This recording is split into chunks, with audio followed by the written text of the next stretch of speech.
I purchased a laptop on the dark web. I never should have bought that laptop. It turned my life completely upside down. It all started on a late-night browsing spree, the kind that often led me down the rabbit holes of those obscure websites from the dark web offering all kinds of tantalizing offers. You could find anything imaginable there, from legal to the illegal and everything in between. That's when I found it. A listing that seemed innocent enough, buried among a jumble of more questionable items. Old laptop, perfect for refurbishing, minimal wear and tear, in good working condition, the ad read. I'm a tech enthusiast who is always looking for new projects, and this one was too good to pass up. The only reservation I had was the seller's lack of reviews, and those that existed were vague, making it hard to tell if the product was legit. But the price was unbeatable, and I figured it was worth the risk. As I clicked Buy Now, a sense of unease immediately settled in my stomach, but I brushed it off. I needed a distraction, and the laptop seemed like the perfect project. When the laptop finally arrived, it looked a little worn, but had a certain retro charm to it. I wiped it down, plugged it in, and powered it up. The screen flickered to life, revealing a handful of files. Most were harmless, old documents, music files, and applications, but one stood out. "Do not open," it read in bold red lettering. I hesitated, my finger hovering over the mouse. Curiosity gnawed at me. It had to be a joke left by the previous owner. I was a seasoned hacker. I could, of course, handle a simple file. Taking a deep breath, I clicked on it. Immediately, the screen filled with static. The sound was sharp, cutting through the silence and sending a chill down my spine. I wanted to close the laptop, but I continued to watch, mesmerized. The video appeared, grainy and dark. A strange-looking figure stood before a flickering candle, chanting in a language I couldn't understand. His voice was low and haunting. Suddenly, he turned to the camera, revealing his hollow eyes that seemed to stare straight through me. The video then abruptly cuts off, leaving only an eerie silence.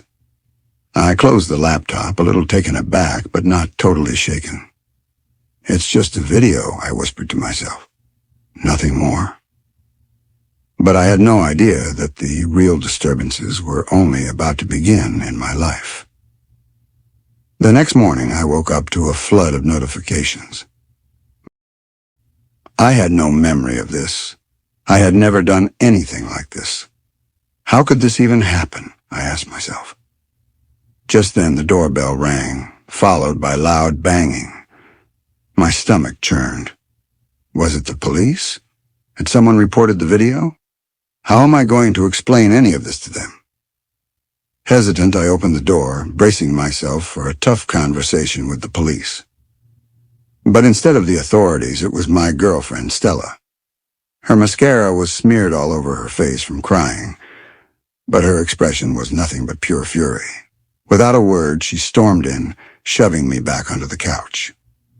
Before I could react, she kicked off her shoe and started hitting me with it, hard, relentless blows as I tried to shield myself. "Stella, wait." "I can explain," I pleaded. "That video was fake. I wasn't trying to do anything."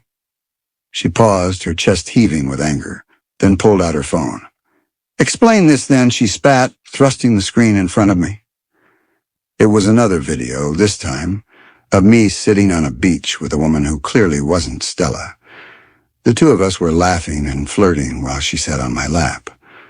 Tears streamed down Stella's face.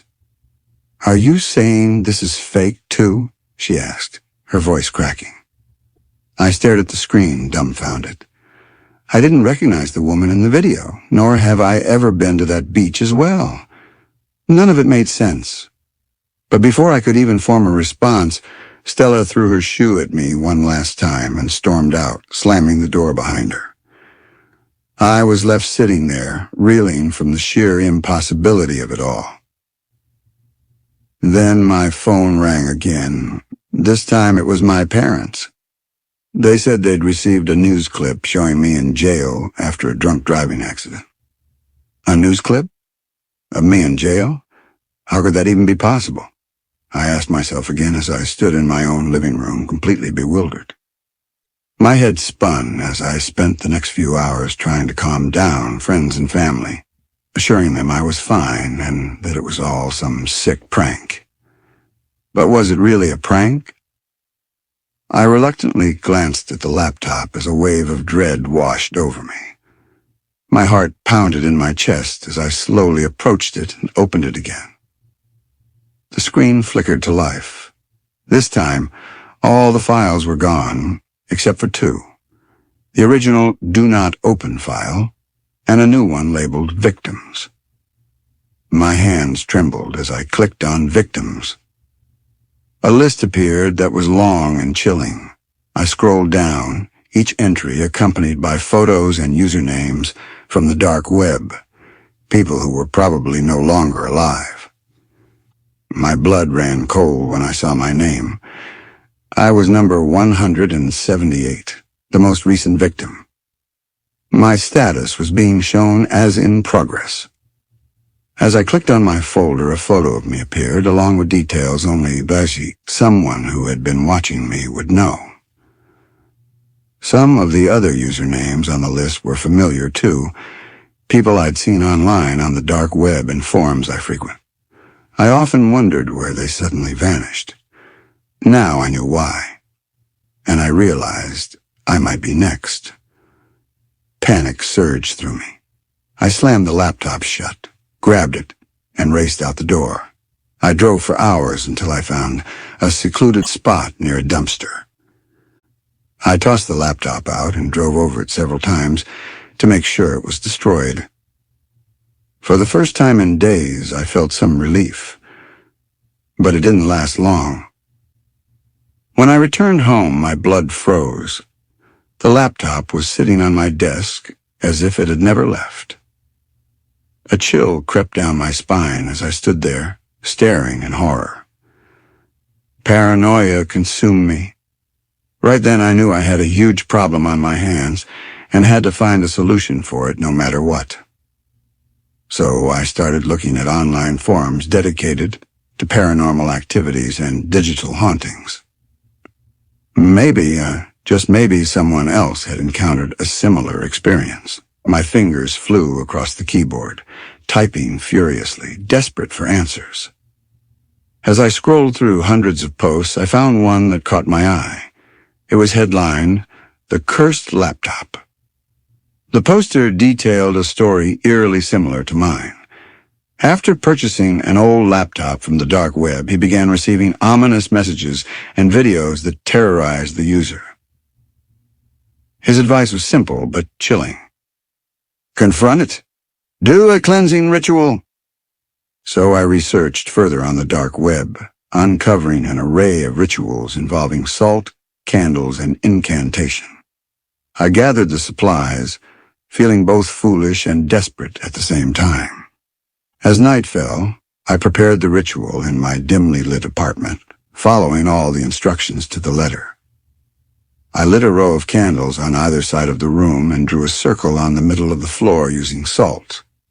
Once I stood inside the circle, I started with the incantation. Spirits of the digital realm, I call upon you to reveal yourself, I said, my voice slightly trembling. I seek to end this torment. Nothing happened at first, and I felt a wave of relief wash over me. But then the laptop flickered violently. The screen flashed, and the ominous file reappeared, more vivid than before. The strange figure was looking at me intently through the laptop as if he was trying to get a measure of me.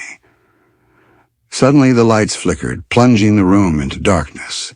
Even the light from the candles was being blocked from illuminating the room by some unseen powerful force. And then slowly the candles started to spread a little bit light around the room, casting a creepy-looking silhouette by my side. Right then, I felt cold and putrid breath against my neck, and a voice whispered in my ear, "You've invited me in, Anthony." I could feel his presence just behind the salt circle, and I realized he couldn't get closer. This was the same figure that appeared on the video first when I opened the laptop. But in real, he looked a lot more terrifying. He carefully stood at the edge of my vision, his dark silhouette blurring the boundaries of reality. "What do you want?" I shouted, my voice cracking. The figure stepped closer, its face a distorted visage of rage. "You opened the door, and now you must pay the price." Terror clawed at my insides, but I forced myself to stand my ground. I didn't mean to. I just wanted to refurbish the laptop. "It's too late for remorse," he hissed, a chilling echo of my own fear. In that moment, I remembered the ritual.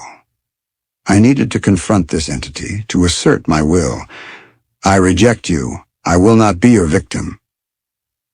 "Spirits of the digital realm, I command you to leave," I shouted at the top of my lungs. The temperature dropped sharply and the shadows lengthened. I felt a pull, a tug-of-war between my will and the spirit's malevolent force as everything started to swirl around me. The figure roared in anger, while the screen flickered wildly as it struggled against my command. Suddenly my room was plunged into complete darkness and the power finally returned a few seconds later. When my gaze shifted towards the table, I realized the laptop was gone. It had disappeared. Finally, out of my life for good. Oh, thank God and the Holy Spirits. After that day, I changed all my electronic devices. Yes, I replaced every one of them. I even deleted my email and other online accounts and opened completely new ones. I didn't want to leave anything to chance. In fact, it has been over 3 months since I visited the dark web, and I don't plan to visit anytime soon. Then I also managed to get back with my girlfriend Stella. Somehow I was able to convince her of my innocence. So one day while we were on vacation and having a good time, a message suddenly appeared on my phone. Attached was a single folder. My hands trembled as I stared at the screen, heart pounding. The folder's name flashed at me in bold red lettering. "Asterisk do not open."